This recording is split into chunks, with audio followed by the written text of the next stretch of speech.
jack-o'-lantern. I'm not a 90s kid, I was born in 2003. Still, Rugrats was a significant part of my childhood. I didn't watch much of the original run of episodes, you know, the good ones, but they still aired it at random on Nick, and I remember seeing the movies. We had the first one on DVD and I'd watch it over and over again. And weirdly, I did see every episode of All Grown Up. So, did the Rugrats theory destroy my childhood when I read it? Well, 1, I was a child when I heard it, so no. And 2, it's stupid. I think we all know that it's stupid. People have talked at length about how cartoon conspiracy theories don't amount to anything, and most of them are thrown together for clickbait shock value. The theory goes that all the other baby characters are figments of Angelica's imagination. Tommy, Chuckie, Phil, and Lil all died of unfortunate circumstances, causing Angelica to make up her own playmates. What I will give this theory is that they go into a lot of the show's secondary characters, like the adults, and explain their personalities and quirks. Stu makes toys because it's his way of dealing with grief. Chaz is neurotic because of the loss of his family. Dill is supposedly the only real baby, explaining why he can't talk. The part about Angelica's mom being dead and her dad marrying a prostitute is the first step too far. They don't even use that to explain why she's on the phone all the time, when that could be a good point. The way they explain All Grown Up is that Angelica follows in her fake mom's footsteps and starts taking acid. That's why her hallucinations follow her into her teen years and are her age, except for Dill, who's younger. And his weird personality in that show is explained by Angelica hitting him on his soft spot as a baby. Okay, sure. They never explain away any of the movies, which does seem obvious, since the baby's piloting a giant mech around Paris doesn't go along with reality. Susie Carmichael is real and was the only person who played along with Angelica's delusions, which explains why she can also understand the babies. Susie, I also guess, works at Nickelodeon and is real and came up with the whole show.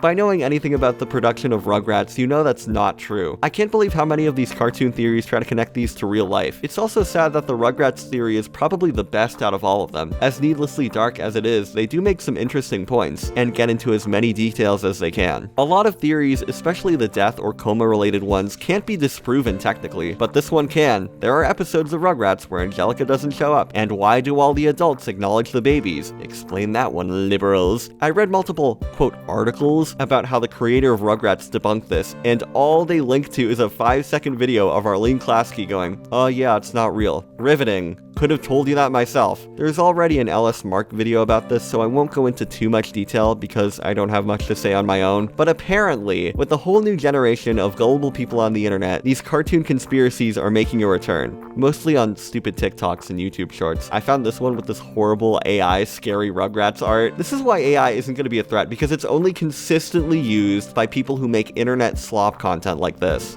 With the theory trend coming back, I think we need to start making up conspiracies for modern shows. Smiling Friends seems like a wacky, surreal comedy, but the show actually hides a dark secret. The Smiling Friends aren't a charity, but rather an organization of drug dealers. The reason they get calls to make celebrities and high-profile politicians smile is because those people are all doing the drugs. The reason the show is so weird is because the main character, Charlie, is always tripping. He and Pim have opposite personalities, but they still regularly hang out together. That's because Pim is a drug-induced figment of Charlie's imagination. It also explains his name. What kind of real person is named Pim? Mr. Boss is a drug lord who suffers from multiple mental illnesses and anger issues. Glep is actually his, as in Mr. Boss's, pet. Glep is regularly seen as having the short end of the stick, pushed around by the other characters, because in reality he's being neglected by everyone. It also explains why he speaks a different language than everyone else, because he's a dog, or a cat. Oh, and Alan. Oh, you don't want to know. Yeah, if you want to steal that and put it in your TikTok, be my guest. I think I cooked.